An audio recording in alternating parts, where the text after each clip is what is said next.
Seated academy channel पर आपका एक बार फिर स्वागत है। पिछले वीडियो में जो कि पार्ट 1 था उसमें हम लोग ईवीएस के लिए क्लास 5 का जो है एनसीईआरटी बुक स्टार्ट किए थे, जिसमें हम लोग पहला चैप्टर पढ़ रहे थे। पहला चैप्टर में कुछ बच गया था, उसको आज हम लोग पढ़ेंगे पार्ट 2 करके। तो हम लोग कल जो पढ़े थे वो हम लोग यहाँ तक पढ़ चुके थे। अब इससे आगे हम लोग पढ़ेंगे आवाज़ें अलग अलग। इसमें ये देखेंगे कि जानवर जो है या पक्षी या कोई छिपकली अपनी साथी को किस किस आवाज़ में जो है पुकारता है, या कोई हमला कर रहा है तो कौन सी आवाज़ करके जो है साथी को जताता है कि यहाँ पे हम लोग को जो है ख़तरा हो रहा है। तो इसके बारे में हम लोग पढ़ते हैं।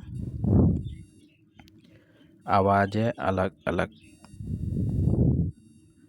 जंगल में ऊंचे पेड़ बैठा लंगूर, पास आती मुसीबत जैसे शेर चीता को देखकर एक खास आवाज़ निकालकर अपने साथी को संदेश देता है। मतलब कि अगर कोई लंगूर जो है मुसीबत में पड़ता है तो अपने साथी को जो एक ख़ास उसका जो अपना आवाज़ जो उसका साथी समझ सके वो जो है पुकार कर जो है संदेश देता है। ये इतना इम्पोर्टेंट नहीं है, आगे देखते हैं। इस काम के लिए पक्षी भी एक ख़ास आवाज़ निकालती है। पक्षी भी जो है इसी तरह करता है। आगे क्या है, कुछ पक्षी अलग अलग खतरों के लिए अलग अलग आवाज़ें निकालते हैं, जैसे उड़कर आने वाले दुश्मन के लिए के तरह की आवाज़ और ज़मीन पर चलकर आने वाले के लिए दूसरी आवाज़। अगर कोई दुश्मन जो है वो जो है उड़कर आ रहा है तो उसके लिए अलग आवाज़ निकालता है पक्षी, और कोई जो है दुश्मन जो है चलकर आ रहा है तो उसके लिए वो पक्षी क्या करता है, दूसरा आवाज़ निकालकर साथी को बताता है।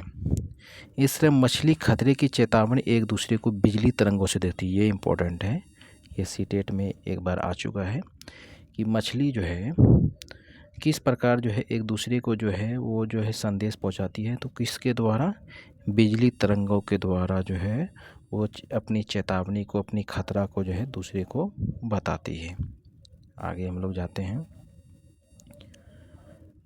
कुछ जानवर तूफान भूकंप आने से कुछ समय पहले अजीब हरकतें करने लगते हैं।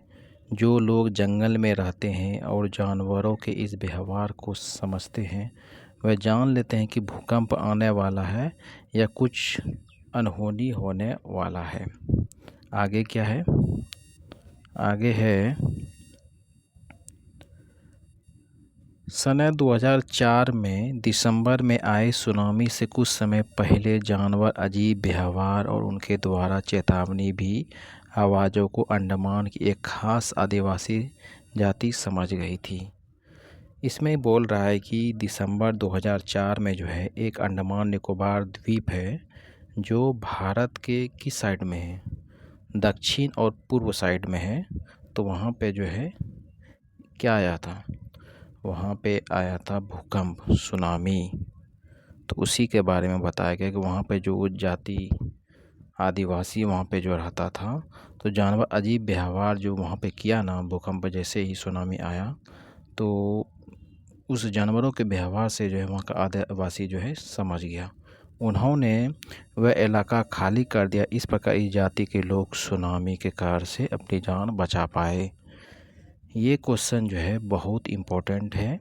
ये सीटेट में क्वेश्चन आ चुका है कि भारत के अंडमान निकोबार द्वीप पर जो है सुनामी कब आया था। तो हम लोग क्या बताएंगे, हम लोग बताएंगे दिसंबर 2004 में जो है अंडमान निकोबार द्वीप समूह पर जो है क्या आया था, सुनामी आया था। ये हर बार सीटेट में एक या न दो क्वेश्चन आपको मिल ही जाता है। आगे हम लोग जाते हैं। आगे है डॉल्फिन भी अलग अलग तरह की आवाज़ें निकालती है। डॉल्फिन एक मछली है जो कि आदमी की भाषा को बहुत जल्दी जो है समझ लेता है और उससे दोस्ती भी कर लेता है। तो डॉल्फिन के बारे में बताया गया, डॉल्फिन भी अलग अलग तरह की आवाज़ निकालती है और एक दूसरे से बात भी करती है। वैज्ञानिकों का यह मानना है कि कई जानवरों की अपनी पूरी भाषा है। वैज्ञानिक ने इन सब के रिसर्च करके बताया कि कई जानवरों की अपनी अपनी भाषा है। तो इसको डॉल्फिन के बारे में याद कर लीजिएगा, ये सीटेट में जो है एक बार पूछा गया है। तो क्या दिया हुआ है डॉल्फिन के बारे में? डॉल्फिन भी अलग अलग तरह की आवाज़ निकालती है और एक दूसरे से बात करती हैं। आगे हम लोग चलते हैं। आगे क्या है? आओ खेल एक मज़ेदार खेल। जिस तरह पक्षी हर अलग बात के लिए अलग अलग आवाज़ें निकालते हैं, उसी तरह तुम भी अलग अलग बातों के लिए आवाज़ की भाषा बना लो। ध्यान रहे बोलना नहीं है। मतलब क्या बोल रहा है? बोलना नहीं है, केवल आवाज़ें निकालनी है और साथियों को अपनी बात समझनी है। किन बातों के लिए चेतावनी संदेश भेजना चाहोगे, जैसा कक्षा में टीचर आने पर? आगे देखते हैं। अब बोल रहा है कि कितना सोए। कोई जानवर है, पक्षी है या छिपकली है, वो कितना, उसका 24 घंटा में कितना दिन वो सोता है, उसके बारे में बताया गया है। बहुत से जानवर किसी खास मौसम में लंबी गहरी नींद में चले जाते हैं। आप लोग देखा होगा कि मेंढक एंडक जो है वो सब क्या करता है, गर्मी हुआ या ठंडी में वो ज़मीन के अंदर चला जाता है। जब बारिश का मौसम आता है तो देखिएगा वो सब क्या होता है, बाहर आ जाता है। तो उसी के बारे में बताया गया। लंबी भी इतनी कि कई महीनों तक फिर दिखाई नहीं देते हैं। सही बात है। क्या तुमने कभी ध्यान दिया है कि सर्दी के दिनों में अचानक से छिपकलियाँ कहीं गुम हो जाती है? सोचो ऐसा क्यों? छिपकली में बताया गया है कि छिपकली देखिएगा सर्दी के दिनों में जो है अचानक वो गायब हो जाता है। तो वो कहाँ चला गया है, तो उसके बारे में बताया है। आगे हम लोग देखते हैं। अब हम लोग पढ़ेंगे बहुत ही तगड़ा सीटेट का फेमस क्वेश्चन, स्लॉथ के बारे में। स्लॉथ का क्वेश्चन जो है सीटेट में हर बार जो है आना कंफर्म हो गया है। इसके बारे में पूछ लेता है कितना दिन सोता है, कितना दिन पेड़ पे निवास करता है, इसका जीवन काल कितना है, यह कैसा जानवर देखने में है। कुछ न कुछ इसका क्वेश्चन आता ही है। तो इसके बारे में हम लोग डिटेल से जो है पढ़ लेते हैं कि स्लॉथ आखिर जानवर कैसा है। स्लॉथ के बारे में, ये भालू जैसे दिखते हैं पर भालू नहीं है। पहला पॉइंट है कि स्लॉथ जानवर जो है वो भालू की तरह दिखता है, लेकिन असल में जो है वो भालू नहीं है। ये दिन के करीब 17 घंटे पेड़ों से उल्टे लटक कर मस्ती से सोते हैं। समझ लो कि 24 घंटा का दिन होता है, दिन रात होता है, उसमें ये बंदा जो है 17 घंटा जो है वो जो है पेड़ों से, वो भी उल्टा, सीधा नहीं, उल्टा सिर लटक कर मस्ती से सोता है। ये जिस पेड़ पर रहते हैं उसी के पत्ते खाकर पलता है। ये जानवर इतना आलसी होता है कि ये जिस पेड़ पर चढ़ता है ना, तो उस पेड़ से वो नीचे उतरता ही नहीं है कई सप्ताह तक। इसीलिए वो करता क्या है, भूख तो लगेगा ही, तो उस पेड़ का जो पत्ती होता है ना, उसी को वो खाना स्टार्ट कर देता है। तो उसी के बारे में बताया है कि यह जिस पेड़ पर रहते हैं उसी के पत्ते खाकर पलते हैं। इसीलिए इन्हें कई और जानने की ज़रूरत नहीं पड़ती है। जब ये अपने पेड़ के सारे पत्ते खा लेते हैं तभी वह पास के पेड़ पे आ जाता है। मतलब कि जिस पेड़ पे वो रह रहा है उस पेड़ का सारी पत्तियों खा के ख़त्म कर जाता है।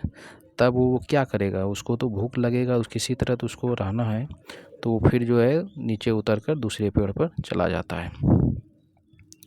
लगभग 40 वर्ष के पूरे जीवन काल में ये मुश्किल से 8 पेड़ों पर ही तकलीफ़ से घुमाते हैं। इसका जीवन काल कितना होता है? इसका जीवन काल जो है 40 वर्ष होता है। और देखो कि 40 वर्ष के पूरे जीवन में जो है मुश्किल से ये 8 पेड़ पर ही निवास करता है। ये सप्ताह में एक बार ही शौच करने के लिए पेड़ से नीचे उतरता है। सोचो ये कितना आलसी जानवर है कि जिस पेड़ पे गया है वो सप्ताह में सिर्फ एक बार नीचे उतरता है शौच करने के लिए। और ये जानवर जो है एक क्या है, तैराकी भी मानता है। सप्ताह सुने होंगे कि यह सप्ताह 2 सप्ताह में नीचे उतरता है और खूब बढ़िया से नहा धो के शौच करके फिर जो है उसी पेड़ पे चढ़ जाता है। तो हम लोग फिर से स्लॉथ के बारे में थोड़ा सा देख लेते हैं। स्लॉथ के बारे में हम लोग पढ़े कि स्लॉथ जो है भालू की तरह ही दिखता है, लेकिन ये भालू नहीं है। ये जो है 17 घंटा सोता है 24 घंटा में। वो भी जिस पेड़ पे सोता है वो सर जो है अपना उल्टा लटक कर जो है मस्ती से सोता है। ये जो है जिस पेड़ पे रहता है उसी का पत्ती खाता है और ये दूसरे पेड़ पे जाना पसंद नहीं करते हैं। ये जो है जब जो है पेड़ का सारा पत्ती खा लेता है फिर वो दूसरे पेड़ पर चढ़ता है। इसका पूरा जीवन काल जो है 40 वर्ष होता है। मुश्किल से जो है 40 वर्ष में मात्र यह 8 पेड़ों पर ही निवास करता है। तो ये एक पेड़ पर कितना दिन रहा? एक पेड़ पर जो है ये 5 वर्ष तक रहता है। मतलब पूरा जीवन काल इसका कितना है? इसका पूरा जीवन काल 40 वर्ष है और ये टोटल अपना पूरा जीवन काल में 8 पेड़ पर रहता है। तो मतलब ये हुआ कि एक पेड़ पर जो है वो 5 साल तक रहता है। आगे हम लोग देखते हैं स्लोथ के बारे में। हम लोग बढ़िया से डिटेल से पढ़ लिए। अब आगे चलते हैं हम लोग। आगे अब देख लेते हैं कौन कितना जागता है और सोता है। स्लोथ के बारे में हम लोग पढ़े कि 17 घंटा मस्ती से सोता है, 17-18 घंटा। अब छिपकली के बताना है आप सबको कि छिपकली जो है कितना दिन कितना घंटा सोता है, वो आप लोग कमेंट में कीजिएगा। अगर स्लोथ सोने और जागने की प्रक्रिया 24 घंटे की दिखाई दे तो वो कैसी दिखेगी? छिपकली के बारे में आप लोग बताइएगा। आगे चलते हैं। आगे दिया हुआ है कुछ जानवर का सोने का टाइम। चित्रों में कुछ जानवरों के सोने के समय को दिखाया गया है। हर चित्र के नीचे लिखो वह जानवर एक दिन में कितने घंटा सोता है। अब जैसे गाय है, गाय दिन 24 घंटे में कितना दिन सोता है? तो ये 1-2 मतलब कि ये जो है 4 घंटा सोता है। 2 से 4 घंटा गाय सो गया। अजगर कितना घंटा सो गया? अजगर देखिए 1 2 3 4 5 6 7 8 9 मतलब कि अजगर जो है वो 18 घंटा सोता है 24 घंटा में। अब जिराफ के बारे में, जिराफ जो है सिर्फ एक दिया हुआ है। एक का मतलब हुआ 2 घंटा, तो जिराफ कितना है? 2 घंटा सोता है। उसके बाद आगे देखते हैं बिल्ली कितना घंटा सोती है, इसके बारे में देख लेते हैं। ये आपका हो गया 1 2 3 4 5 6 मतलब बिल्ली जो है वो 12 घंटा सोती है। तो हम लोग क्या देखें, गाय जो है, गाय के बारे में 2 से 4 घंटा गाय सोती है।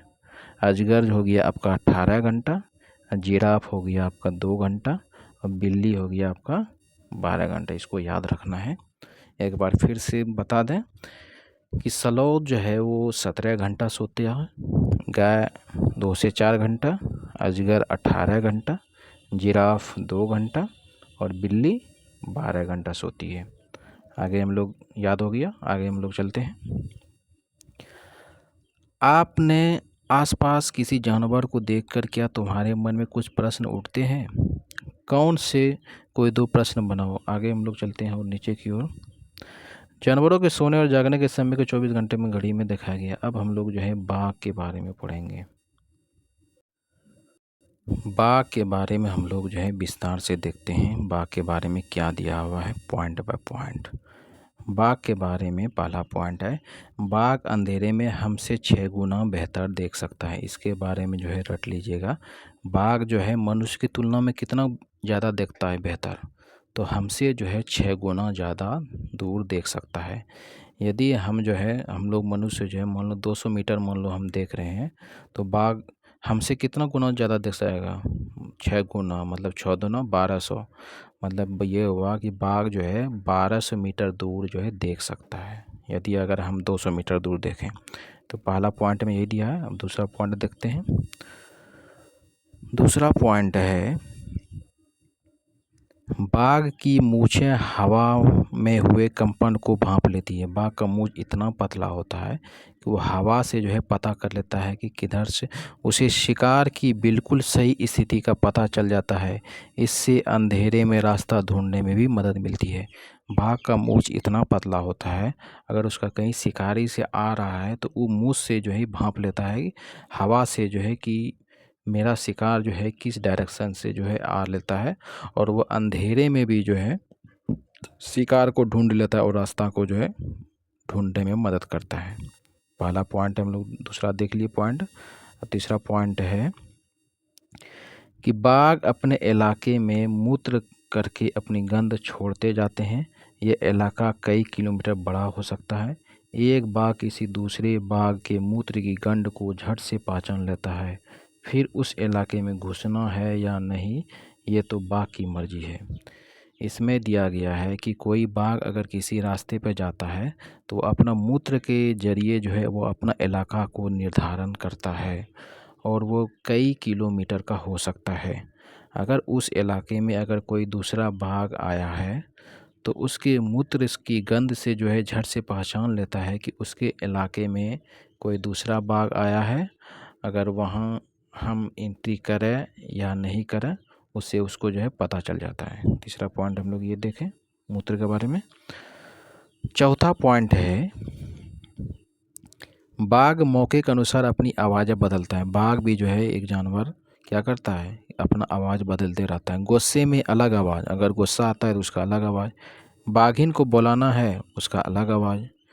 कभी कहराना है तो उसका जो है अलग आवाज़। बाघ की गुर्राना 3 किलोमीटर दूर तक सुना जा सकता है। इसको याद रखिएगा। अगर कोई बाघ जो है गुर्रा रहा है तो कितना दूर तक उसका आवाज़ जा सकता है, तो 3 किलोमीटर तक जा सकता है। अब नेक्स्ट पॉइंट हम लोग देखते हैं, बाघ हवा से पत्तों के हिलने और शिकार के झाड़ियों में हिलने से हुई आवाज़ में अंतर को भांप लेता है। बाघ का माइंड इतना तेज होता है कि हवा में पत्ता अगर हिल रहा है, हवा से हिल रहा है या शिकार से हिल रहा है, उससे जो है आवाज़ में जो अंतर को भांप लेता है, इतना तेज होता है। बाघ के दोनों कान बाहर की आवाज़ इकट्ठा करने के लिए अलग अलग दिशाओं में बहुत ज़्यादा घूम जाता है। ये भी हम लोग देख लिए। आगे हम लोग चलते हैं। आगे है, बाघ इतना सतर्क जानवर है लेकिन इसके बावजूद आज वह खतरे में है। सोचो क्यों खतरा में? इसलिए है कि हम लोग जो है जंगल को बार बार काट रहे हैं। वो बेचारा क्या करेगा, उसको तो जंगल में ही रहना है, लेकिन हम लोग जो है लकड़ी के को घर में यूज करने के लिए जो है हम लोग जो है बड़ा बड़ा जंगल को धीरे धीरे ख़त्म कर रहे हैं। इसीलिए उसको जान को जो है खतरा हो रहा है आजकल। सोचो जंगल के बाघ को किन चीज़ों से खतरा होगा। क्या हम कभी भी जानवरों के लिए खतरा बन रहे हैं? कैसे? क्या तुम जानते हो हाथी को उसके दांतों, गैंडों को सींग, शेर, मगरमच्छ और सांप को उनकी खाल के लिए मार दिया जाता है। सोचो, हाथी के दांत का यूज करने के लिए हाथी के दांत को हम तोड़ देते हैं। गैंडों के सींग को जो है हम लोग यूज करने के लिए जो गैंडा के सींग को हम लोग ले लेते हैं, काट लेते हैं। शेर, मगरमच्छ और सांप की खाल को कुछ करने के लिए जो है हम बेचारे को मार देते हैं। ये सब जो है नहीं करना चाहिए, गलत बात है।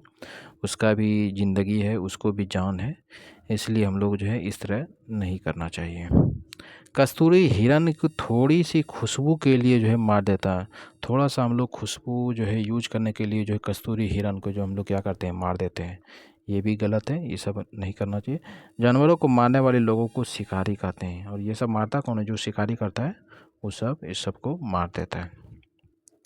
आगे क्या है, हमारे देश में बाघ और अन्य कई जानवरों की गिनती इतनी कम हो गई है